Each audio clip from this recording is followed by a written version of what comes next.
আজকে মানববন্ধনে সবাই উপস্থিত হওয়ার জন্য সবাইকে ধন্যবাদ জানাচ্ছি। আজকে এই মানববন্ধনে উপস্থিত হয়েছেন পাবনা বিজ্ঞান ও প্রযুক্তি বিশ্ববিদ্যালয়ের সকল শিক্ষক, কর্মকর্তা, কর্মচারী, ছাত্রছাত্রী। সবার একটাই দাবি, পাবনা বিজ্ঞান ও প্রযুক্তি বিশ্ববিদ্যালয়ে উপাচার্য নিয়োগ হোক এই বিশ্ববিদ্যালয়ের সম্মানিত শিক্ষকদের মধ্য থেকে।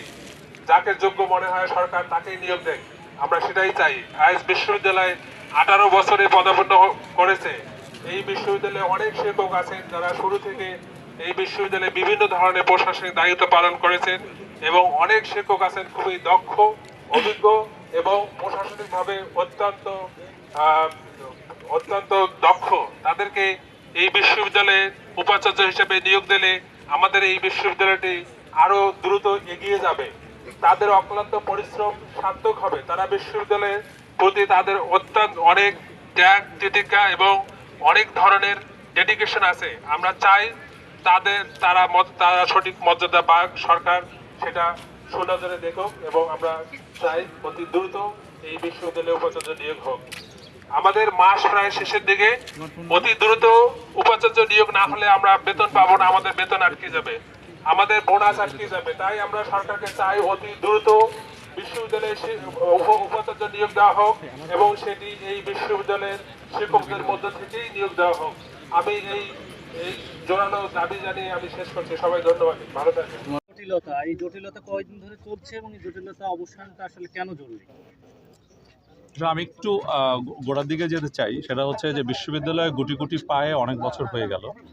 এখন আমাদের যে সমস্যাটা হচ্ছে যে এত বছর হয়ে যাওয়ার পরেও বিশ্ববিদ্যালয়ে কিন্তু প্রতিটি রন্ধ্রে রন্ধ্রে অনেক সমস্যা থেকে যায়, যে সমস্যাগুলো আমাদের জন্য খুব প্রকট মনে হয়, কিন্তু বাইরে থেকে যখন অন্য বিশ্ববিদ্যালয় থেকে একজন প্রশাসক হিসেবে এখানে আসেন, তখন ওনার কিন্তু এটা প্রেডিক্ট করতে সময় লেগে যায় যে কী সমস্যাগুলো আছে।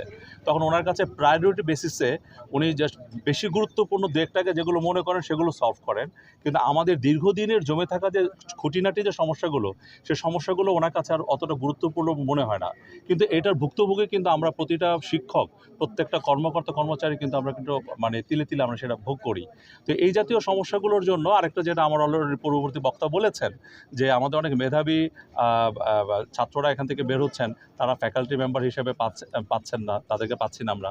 তো সব কিছু মিলে আমি মনে করি যে এখন বর্তমান অনেক একটা ম্যাচিউর হয়েছে বিশ্ববিদ্যালয়ে অনেক professor grade 1, grade 2, grade 3 professor লেভেলে আছেন। এবং আমরা বিগত দিনে দেখেছি বাইরের বিশ্ববিদ্যালয় থেকে যারা vice chancellor, pro vice chancellor, treasure হিসেবে আসছে, তারাও কিন্তু এরকম গ্রেড 1, গ্রেড 2, গ্রেড 3 বিভিন্ন পর্যায় থেকে এসছেন। তো কাজে সক্ষমতা ধীরে ধীরে কিন্তু হয়েছে বা হচ্ছে।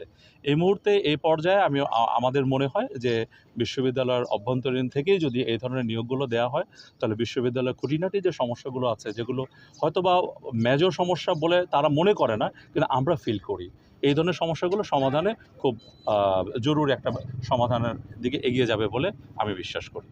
বিশ্ববিদ্যালয় কিন্তু এখন আর ছোট বলা যাবে না বা পুরাতন মানে নতুন আর বলা যাবে না, কারণ এখানে আমরা প্রায় 17-18 বছর হয়ে যাচ্ছে এবং এখানে আমাদের গ্রেড 1 প্রফেসর আছে, গ্রেড 2 আছে, গ্রেড 3 আছে, অনেকগুলো, এখন প্রায় 30+ প্রফেসর হয়ে গেছে। তো সেই জন্য আমাদের এই নাজমুল স্যার যেটা বললেন যে আসলে আমাদের সমস্যাগুলো আমরাই ভালো বুঝতে পারি, জানি আর কি। আর বাইরে থেকে যারা আসেন তাদের স্টাডি করতে অনেক সময় যায়, তারপরে দেখা যায় যে অনেক সময় তারা মিসলিডেড হতে পারে বিভিন্ন কারণে। তো সেই জন্য আর আমাদের একটা দায়িত্ববোধ আছে। ওনারা কিন্তু 1 বছর, 2 বছর, 3 বছর, 4 বছর চলে যাচ্ছেন, আমরা কিন্তু চলে যেতে পারি না, আমাদের এখানে থাকতে হবে। তো সেই জন্য আমাদের সমস্যাগুলো সমাধান করার ক্ষেত্রে আমরা ভালো করতে পারবো বলে আমরা বিশ্বাস, এবং সব জায়গাতে এটা হচ্ছে। এটা যে এমনটা না, সব আপনারা খোঁজ নিয়ে দেখবেন যে বড় বড় মানে যত অনেক বিশ্ববিদ্যালয়ে তারা সেখান থেকে প্রভিসি ট্রেজারার দেওয়া হচ্ছে। তো সুতরাং আমাদের এখানে কেন দেওয়া হবে না, এবং এটা না দেওয়াটাই এটা এক ধরনের বৈষম্য। সুতরাং আমরা মনে করি যে এটা খুব দ্রুত করা উচিত। ধন্যবাদ স্যার।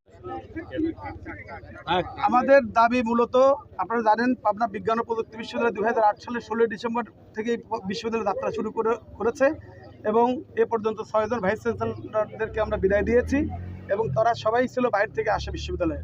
এবং আপনারা জানেন যে বিশ্ববিদ্যালয় থেকে যে ভাইস চ্যান্সেলর ছাড়াই আসেন না কেন, তারা চায় তার ডিপার্টমেন্ট থেকে এবং তার বিশ্ববিদ্যালয় থেকে অধিক পরিমাণে নিয়োগপ্রাপ্ত শিক্ষক এখানে হোক। সেই দিক থেকে আমাদের বিশ্ববিদ্যালয় থেকে কিন্তু এ পর্যন্ত আমাদের অনেক মেধাবী স্টুডেন্ট এখান থেকে বের হয়ে আমেরিকা, ইংল্যান্ড, কানাডা, অস্ট্রেলিয়া বিভিন্ন বিশ্ববিদ্যালয়ে কিন্তু তারা শিক্ষকতা করছে, কিন্তু আমাদের বিশ্ববিদ্যালয়ে কিন্তু তারা শিক্ষক হতে পারেনি, কারণ আমাদের বিশ্ববিদ্যালয় থেকে এ পর্যন্ত কোনো মাননীয় ভাইস চ্যান্সেলর নিযুক্ত হয়নি। যদি এখান থেকে ভাইস চ্যান্সেলর নিযুক্ত হতো অবশ্যই এই সকল ছাত্রদেরকে ব্রেন ড্রেন যেটাকে আমরা বলি সেটা হতে পারতো না, আমাদের বিশ্ববিদ্যালয়ে তারা কিন্তু সেবা দিতে পারতো। এবং শুধু এটাই না, আমাদের শিক্ষক, কর্মকর্তা, কর্মচারীরা আপনারা জানেন না, বিভিন্ন ক্ষেত্রে আমাদের নীতিমালা, প্রমোশন বিভিন্ন ক্ষেত্রে কিন্তু আমাদের হেনস্থার শিকার হতে হয়। সুতরাং এখানকার ভাইস চ্যান্সেলর যদি নিযুক্ত হয় তারা প্রত্যেক ব্যক্তিকে কিন্তু বুঝে, তাদেরকে মানসিকভাবে চিনে, মনস্তাত্ত্বিকভাবে তার মানে অধিকারটা বুঝে তাদের কিন্তু সমস্যার সমাধান হয়।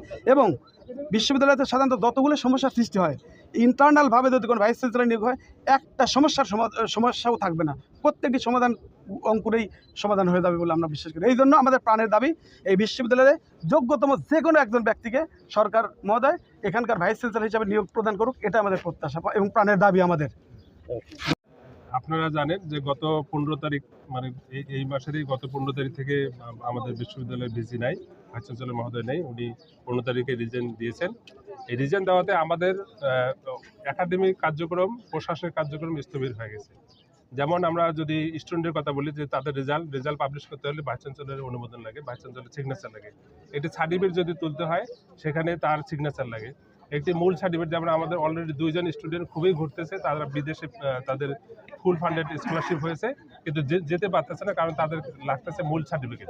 তো মূল সার্টিফিকেট যদি আমাদের তুলতে হয় তাহলে ভাইস চ্যান্সেলরের সিগনেচার লাগে। এছাড়া আমাদের যে অফিসার, কর্মকর্তা, কর্মচারী, শিক্ষক সবার যাদের বেতন দিতে হচ্ছে সেই বেতন আজকে 29 তারিখ আপনারা জানেন, 29 থেকে 30 তারিখের মধ্যে আমরা বেতন আমরা পে করি, কিন্তু সেই বেতনটা আমরা দিতে পারতেছি না ভাইস চ্যান্সেলর না থাকার কারণে।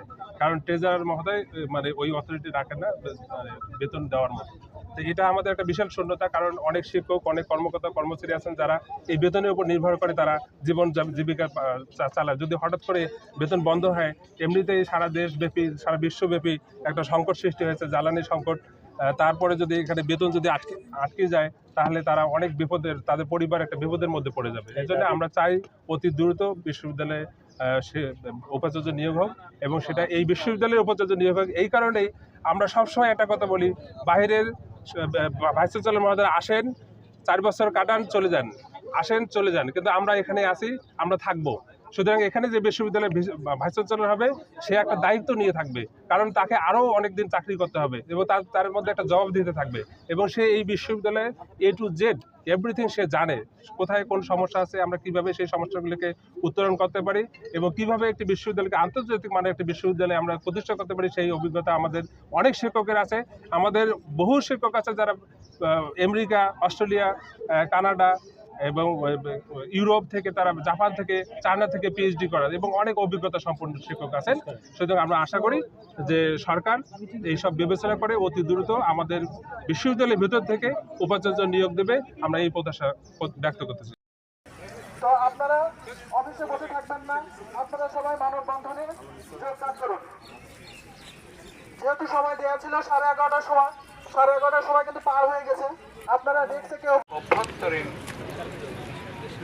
সদস্য যদি অন্তর্ভুক্ত থাকে তাহলে এটি উন্নয়ন ত্বরান্বিত হতে পারে। আমরা সরকারের কাছে এই আবেদন রাখি। ধন্যবাদ।